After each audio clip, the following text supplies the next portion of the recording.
MDH ಚನ masala. ಈಗ ಕಡಲೆ ಇರಲಿ, ಹಲಸಂಡೆ ಬೀಜ, ಕಪ್ಪು ಕಡಲೆ ಅಥವಾ ಬಿಳಿ ಕಡಲೆ, ಎಲ್ಲವೂ ಸ್ವಾದಿಷ್ಟವಾಗುತ್ತೆ. ನಾಯಕತ್ವ ಬದಲಾವಣೆ ಬಗ್ಗೆ ಗೊಂದಲ ಇನ್ನೂ ಕೂಡ ಮುಂದುವರೆದಿದೆ. ಸೊ ಹಾಗಾಗಿ ಬೆಂಬಲಿಗ ಶಾಸಕರ ಮೀಟಿಂಗ್ಗೆ ಬ್ರೇಕ್ ಹಾಕಿದ್ರ ಡಿಕೆ ಶಿವಕುಮಾರ್? ಇದು ಪ್ರಶ್ನೆ. ಯಾಕಂದ್ರೆ ಕೆಲವು ತಮ್ಮ ಆಪ್ತರನ್ನ ಕರೆದು ಹಿಂಗೆಲ್ಲ ಬಹಿರಂಗ ಹೇಳಿಕೆ ಕೊಡಬೇಡಿ, ಸಭೆಗಳನ್ನ ಮಾಡಬೇಡಿ ಅನ್ನುವಂಥದ್ರ ಬಗ್ಗೆ ಡಿಕೆ ಶಿವಕುಮಾರ್ ಹೇಳಿದ್ದಾರೆ ಅನ್ನುವಂಥದ್ರ ಬಗ್ಗೆ ಅವರ ಆಪ್ತ ಮೂಲಗಳಿಂದ ಸಿಕ್ಕಿರುವಂತಹ ಮಾಹಿತಿ. ಜೊತೆಗೆ ಇವತ್ತು ಆಪ್ತ ಶಾಸಕರ ಸಭೆಯ ಪ್ಲಾನ್ ಕೂಡ ಇತ್ತು. ಇವತ್ತು ಇನ್ಫ್ಯಾಕ್ಟ್ ಮುಂದಿನ ತಂತ್ರಗಾರಿಕೆಯ ಬಗ್ಗೆ ಚರ್ಚೆ ಮಾಡೋದಕ್ಕೆ ಪ್ಲಾನ್ ಮಾಡಲಾಗಿತ್ತು. ಒಂದು ಖಾಸಗಿ ಹೋಟೆಲ್ನಲ್ಲಿ ಸಭೆ ಸೇರಿ ಚರ್ಚೆ ಮಾಡೋಣ ಅನ್ನುವಂಥದ್ರ ಬಗ್ಗೆ ಎಲ್ಲರೂ ಅನ್ಕೊಂಡಿದ್ರು. ಅಂದ್ರೆ ಡಿ ಕೆ ಶಿವಕುಮಾರ್ ಆಪ್ತ ಬಣದಲ್ಲಿ ಗುರುತಿಸಿಕೊಂಡಿರುವಂತಹ ಕೆಲ ಅವರ ಬೆಂಬಲಿಗರು, ಅವರ ಆಪ್ತರು. ಆದರೆ ಕೊನೆ ಕ್ಷಣದಲ್ಲಿ ಈಗ ಮೀಟಿಂಗ್ ಬೇಡ ಅಂತ ಹೇಳಿ ಡಿ ಕೆ ಶಿವಕುಮಾರ್ ಹೇಳಿದಾರಂತೆ. ಸೊ ಹಾಗಾಗಿ ಈಗ ಸದ್ಯಕ್ಕೆ ಮೀಟಿಂಗ್ ಅದು ಪೋಸ್ಟ್ಪೋನ್ ಅಥವಾ ಕ್ಯಾನ್ಸಲ್ ಆಗಿದೆ ಅಂತ ಹೇಳಲಾಗ್ತಾರೆ. ಹೈಕಮಾಂಡ್ ನಿಂದ ಸಕಾರಾತ್ಮಕ ಸ್ಪಂದನೆ ಸಿಗ್ತಾ ಇದೆ. ಸದ್ಯಕ್ಕೆ ಯಾವುದೇ ಸಭೆ, ಬಹಿರಂಗ ಹೇಳಿಕೆಗಳು ಬೇಡ, ಅಧಿವೇಶನ ಸಂದರ್ಭದಲ್ಲಿ ಇದು ತಪ್ಪು ಸಂದೇಶ ಹೋಗುತ್ತೆ ಅಂತ ಹೇಳಿ ಆಪ್ತ ಶಾಸಕರಿಗೆ ಸಲಹೆ ನೀಡಿದ್ದಾರೆ ಡಿ ಕೆ ಶಿವಕುಮಾರ್ ಅನ್ನುವಂಥದ್ದನ್ನ ಅವರ ಆಪ್ತ ಬಳಗ ಹೇಳ್ತಾರೆ. ಅದನ್ನ ಹೇಳಿನೇ ಅವರು ವಿದೇಶಕ್ಕೆ ತೆರಳಿದ್ದಾರೆ, ದಾವೋಸ್ಗೆ ಅಂತ ಹೇಳಿ.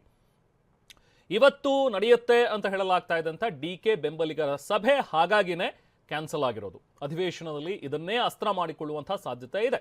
ಸೊ ಇದರಿಂದಾಗಿ ಹೈಕಮಾಂಡ್ ಕೆಂಗಣಿಗೆ ಗುರಿಯಾಗೋದು ಬೇಡ. ಈಗ ಸದ್ಯಕ್ಕೆ ಎಲ್ಲವೂ ಕೂಡ ಒಂದು ಹಂತದಲ್ಲಿ ತಮಗೆ ಫೇವರಿಸಮ್ ಆಗುವಂತಹ ಒಂದು ರೀತಿಯಲ್ಲೇ ನಡೀತಾ ಇದೆ.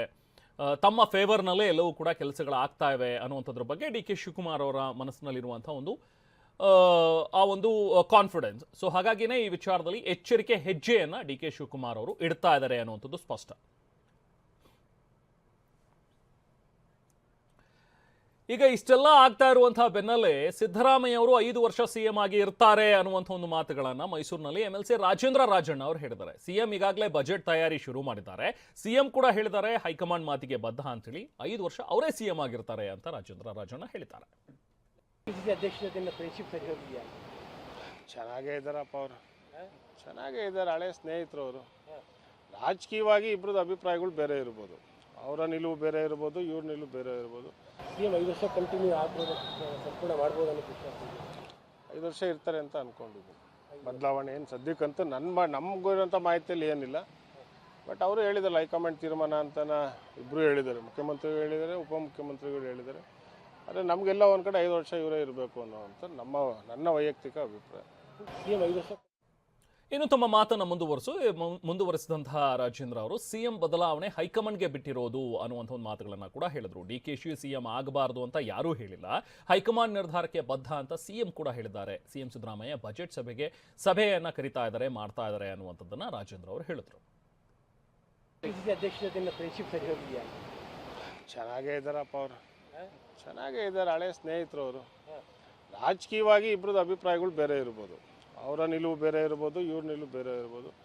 ಆದರೆ ಫ್ರೆಂಡ್ಶಿಪ್ ಅಂತ ಬಂದಾಗ ಚೆನ್ನಾಗೇ ಇದೆ. ಆ ನಿಲುವು ಬೇರೆ ಆಗಿದ್ದೆ ಸಮಸ್ಯೆ ಆಯಿತು ಇರ್ಬೋದೇನೋ. DK ಶಿವಕುಮಾರ್ ಅವರು ಮುಖ್ಯಮಂತ್ರಿ ಆಗಬಾರ್ದು ಅಂತ ಯಾರೇನು ಹೇಳಿಲ್ಲ. ಆದರೆ ಇವತ್ತು ಹೈಕಮಾಂಡ್ಗೆ ಬಿಟ್ಟಿರುವಂಥದ್ದು. ಈಗ ನಾಳೆ ಬೆಳಿಗ್ಗೆ ಏನಾದರೂ ಬದಲಾವಣೆ ಅಂತ ಬಂದಾಗ ಖಂಡಿತವಾಗೂ ಮುಖ್ಯಮಂತ್ರಿಗಳು ಅದನ್ನು ಹೇಳಿದ್ದಾರೆ, ಹೈಕಮಾಂಡಿಗೆ ಬಿಟ್ಟಿದ್ದೀನಿ ಅಂತ. ನೋಡೋಣ ಏನಾಗುತ್ತೆ. ಈಗ ಇವತ್ತಿಂದ ಬಜೆಟ್ ಮೀಟಿಂಗ್ ಸ್ಟಾರ್ಟ್ ಮಾಡಿದ್ರು ಮುಖ್ಯಮಂತ್ರಿಗಳು. ಸೊ ಇನ್ನೇನಿದ್ರು ಬಜೆಟ್ ಎಲ್ಲ ಮುಗಿಬೇಕಲ್ಲ, ನೋಡೋಣ. ಇದೇ ಸಂದರ್ಭದಲ್ಲಿ ತಮ್ಮ ತಂದೆಯವರ ಬಗ್ಗೆನೂ ಕೂಡ ಮಾತಾಡಿದ್ದಾರೆ. KN ರಾಜಣ್ಣ ಅವರು ಮತ್ತೆ ಮಂತ್ರಿ ಆಗೇ ಆಗ್ತಾರೆ ಅಂತ ಹೇಳಿ ರಾಜಣ್ಣ ಅವರ ಪುತ್ರ ರಾಜೇಂದ್ರ ಅವರು MLC ಅವರು ಈ ಒಂದು ಮಾತುಗಳನ್ನು ಮತ್ತೊಮ್ಮೆ ಕಾನ್ಫಿಡೆಂಟ್ ಆಗಿ ಹೇಳಿದ್ದಾರೆ. ಸಂಪುಟ ಪುನಾರಚನೆ ಆದಾಗ ಖಂಡಿತವಾಗ್ಲೂ ಅವರು ಮಂತ್ರಿ ಆಗ್ತಾರೆ ಅನ್ನುವಂಥದ್ದು ರಾಜೇಂದ್ರ ಅವರ ಮಾತು. ರಾಜಕಾರಣದಲ್ಲಿ ಪ್ರತಿನಿತ್ಯ ಪ್ರತಿಯೊಬ್ಬರು ಸಹ ಮಾತನಾಡ್ತಾರೆ, ಎಲ್ಲ ವಿಚಾರಗಳು ಮಾತಾಡ್ತಾರೆ. ರಾಜಣ್ಣ ಅವರು ಟಾರ್ಗೆಟ್ ಆಗ್ತಾರೆ ಈ ಒಂದು ಆಗಿರ್ಬೋದು. ರಾಜಣ್ಣ ಅವ್ರು ಟಾರ್ಗೆಟ್ ಆಗಿರೋದ್ರಿಂದ ಮಂತ್ರಿಗಿರಿ ತಪ್ಪಿರುವಂಥದ್ದು. ಸತ್ಯ ಹೇಳಿದ್ದೆ ಮುಳ್ಳಾಯ್ತಾ ಅಂತ. ಸತ್ಯ ಸ್ವಲ್ಪ ಜನ ಸತ್ಯವಾಗಿ ತೊಗೊತಾರೆ, ಸ್ವಲ್ಪ ಜನ ಅದನ್ನು ತಪ್ಪಾಗಿ ಗ್ರಹಿಸ್ತಾರೆ. ಸೊ ಅದರಿಂದ ಈಗ ಅವ್ರು ಹೇಳಿರೋವಂಥದ್ದು ತಪ್ಪೇನಿಲ್ಲ. ಭಾಳಷ್ಟು ಜನ ಬೇರೆ ಬೇರೆ ಹಿರಿಯ ಮುಖಂಡರುಗಳು ಹೇಳಿದ್ದಾರೆ, ರಾಜಣ್ಣ ಅವ್ರು ಹೇಳಿರೋವಂಥದ್ದು ಏನು ತಪ್ಪಿಲ್ಲ ಅಂತಲೇ ಹೇಳಿದ್ದಾರೆ. ಸೊ ಅದರಿಂದ ಅವತ್ತಿನ ಸಂದರ್ಭ ಹಂಗಿತ್ತು. ಕಾಣಿಸುತ್ತೆ ಕಾಣಿಸಲ್ಲ ಅಂತಲ್ಲ, ಈಗ ಕಾಂಬ್ಳೆ ಕಣ್ಣವ್ರು ಕಾಣೋದೆಲ್ಲ ಹಳದಿ ಅಂತ ಹೇಳ್ತೀವಿ. ಸೊ ಅದರಿಂದ ಏನು ಮಾಡೋಕ್ಕಾಗೋದಿಲ್ಲ, ನೋಡೋಣ. ಮತ್ತೆ ಬರ್ತೀವಲ್ಲ ಬಿಡಿ. ಈಗ ಯಾಕೀಗ ಸ್ವಲ್ಪ ಪಕ್ಷದಿಂದನೇ ಆಗಿದ್ರೆ ಮತ್ತೆ ಇನ್ನೊಂದು ತಿಂಗಳು 2 ತಿಂಗಳು ರೀಚಫಲ್ ಆದಾಗ ಖಂಡಿತವಾಗೂ ರಾಜಣ್ಣವ್ರು ಮತ್ತೆ ಮಂತ್ರಿ ಆಗ್ತಾರೆ. ಬಟ್ ಕಮ್ಯುನಿಟಿಗಂತೂ ಬೇಜಾರಾಗಿದೆ, ಸತ್ಯ ಅಲ್ವಾ? ಏನಾಗಿದೆ, ಈಗ ನಮ್ಮ ಕಮ್ಯುನಿಟಿಯಲ್ಲಿ 3 ಜನ ಕೊಟ್ಟಿದ್ರು. ಅಲ್ಲಿ ನಾಗೇಂದ್ರ ಅವ್ರದ್ದೊಂದು ರಾಜೀನಾಮೆ ಆಗಿದೆ, ಅದಾದಮೇಲೆ ರಾಜಣ್ಣವ್ರದ್ದು ಆಗಿರುವಂಥದ್ದು. ಸೊ 2 ವೇಕೆನ್ಸಿ ಇದೆ. ಈಗ ಸತೀಶ್ ಅವರು ಒಬ್ಬರೇ ಇರೋವಂಥದ್ದು. ಸೊ ಅದಕ್ಕೆ ಈಗ ಎರಡು ನಮ್ಮ ಕಮ್ಯುನಿಟಿದೇ ಆಗಿರೋದ್ರಿಂದ ಸೊ ಸಹಜವಾಗಿ ಜನಾಂಗದಲ್ಲಿ ಅದು ಸ್ವಲ್ಪ ಬೇಜಾರಾಗಿದೆ, ಇಲ್ಲ ಅಂತ ನಾನೇನು ಹೇಳಕ್ಕೆ ಹೋಗೋದಿಲ್ಲ. ಕಮ್ಯುನಿಟಿ ಅಂತ ಹೇಳಕ್ಕೆ ಹೋಗೋದಿಲ್ಲ, ಇಡೀ ರಾಜ್ಯದ ಜನ ಗೊತ್ತು ರಾಜಣ್ಣವ್ರು ಏನೂ ತಪ್ಪು ಮಾಡ್ದಲೇ ಮಂತ್ರಿಗಿರಿ ಹೋಗಿರೋವಂಥದ್ದು. ಸೊ ಅದರಲ್ಲಿ ಒಬ್ಬ ಎಸ್ ಟಿ ಜನಾಂಗ ತಪ್ಪ ಸಮಸ್ಯೆ ಆಗಿದೆ ಅವ್ರಿಗೆ ಇದಾಗಿರೋವಂಥದ್ದು ಜನಾಂಗದಲ್ಲಿ ಕೂಗಿರ್ಬೋದು, ಆದರೆ ಸಾರ್ವಜನಿಕವಾಗಿ ರಾಜಣ್ಣವ್ರಿಗೆ ಆಗಿರೋವಂಥ ಅನಾನುಕೂಲ ಅದು ಖಂಡಿತವಾಗೂ ಮುಂದಿನ ದಿನದಲ್ಲಿ ಸರಿ ಆಗುತ್ತೆ. ವಾಹ್, ಯಾಕೆ ಈಗ ಬಂತ ಸ್ವಾದ? ಖಂಡಿತ ಈಗ ಬಂತು ಅಸಲಿ ಸ್ವಾದ. MDH chunky chaat masala life ಅಲ್ಲಿ ಅಸಲಿ ಸ್ವಾದ ತರುತ್ತೆ. ಅಸಲಿ ಮಸಾಲ, ಎಸ್ ಎಸ್ MDH